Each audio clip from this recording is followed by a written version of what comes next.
Assalamualaikum warahmatullahi wabarakatuh.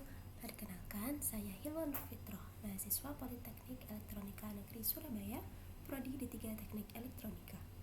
Saya akan menjelaskan mengenai implementasi K3, keselamatan dan kesehatan kerja di jalan raya. Dewasa ini, banyak masyarakat dengan mobilitas tinggi sudah menjadikan transportasi sebagai kebutuhan primer. Berdasarkan data kecelakaan pada tahun 2015 sampai tahun 2020, tercatat ada sebanyak 528.000 kasus kecelakaan, dengan korban meninggal dunia sebanyak 164.000 orang. Berdasarkan data kepolisian, di Indonesia rata-rata terdapat 3 orang meninggal setiap jamnya akibat kecelakaan di jalan raya. Dari data tersebut, juga diketahui ada banyak sekali penyebab dari kecelakaan. Sebesar 61% kecelakaan disebabkan oleh faktor manusia, 9% disebabkan oleh faktor kendaraan, dan 30%-nya disebabkan oleh faktor prasarana dan lingkungan. Nah, tujuan dari hal ini yaitu yang pertama, untuk mengetahui definisi kecelakaan lalu lintas. Kedua, untuk mengetahui pentingnya keselamatan berlalu lintas. Ketiga, untuk mengetahui faktor risiko terjadinya kecelakaan. Keempat, untuk mengetahui upaya pengendalian faktor risiko kecelakaan lalu lintas. Dan yang terakhir, untuk mengetahui APD atau alat pelindung diri bagi pengendara roda 2 di lalu lintas. 3 faktor risiko penyebab kecelakaan. Yang pertama adalah manusia. Hal tersebut disebabkan karena pertama, belum matangnya emosional dari pengendara. Kedua, rendahnya disiplin pengemudi dalam berlalu lintas. Dan yang terakhir adalah kurangnya ketegasan petugas di lapangan terhadap pengemudi yang melakukan pelanggaran. Faktor risiko kedua yaitu sarana prasarana. Hal tersebut dikarenakan pertama, kondisi teknik kendaraan yang tidak layak jalan. Kedua, kurangnya perawatan teknis kendaraan. Ketiga, buruknya kondisi jembatan. Dan yang keempat adalah konstruksi dan geometrik jalan yang kurang sempurna.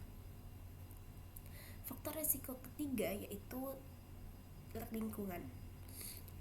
Dikarenakan pertama, cuaca berkabut yang mengganggu pemandangan pengemudi. Kedua, medan jalan yang terlalu ekstrem dan curam. Dan yang terakhir yaitu curah hujan yang tinggi yang menyebabkan jalanan licin. Kemudian, apa saja sih pelaksanaan kegiatan yang dilakukan untuk mengurangi faktor risiko kecelakaan lalu lintas? Berikut adalah penjelasannya. Yang perlu dilakukan untuk mengurangi faktor manusia, pertama yaitu melakukan advokasi baik perorangan maupun kelompok. Kedua, melakukan pelatihan baik terhadap lintas sektoral program dan lintas sektor maupun terhadap masyarakat. Ketiga, melakukan kegiatan reward dan punishment dengan cara melakukan identifikasi lokasi rawan kecelakaan dan waktu pelaksanaan. Kemudian melaksanakan operasi patuh lalu lintas. Nah, bagi pengendara yang melanggar peraturan akan diberikan sanksi. Sebaliknya, bagi pengendara yang mematuhi peraturan akan diberikan penghargaan secara acak. Keempat, kegiatan pemakaian alat pelindung diri. Dan yang terakhir adalah melakukan kegiatan pemeriksaan kesehatan secara rutin.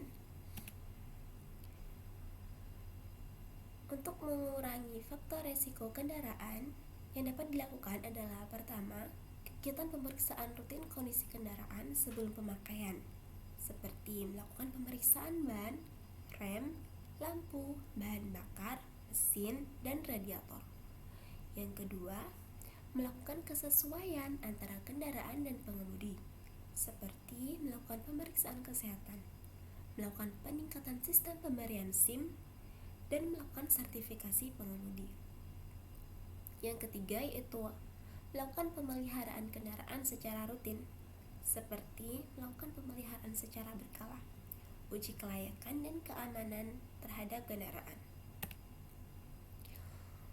Faktor risiko lingkungan, untuk menguranginya, yang dapat dilakukan yang pertama adalah mendesain jalan dan jembatan sesuai dengan peruntukannya. Yang kedua, pemeriksaan dan pemeliharaan jalan dan jembatan yang aman untuk berkendara.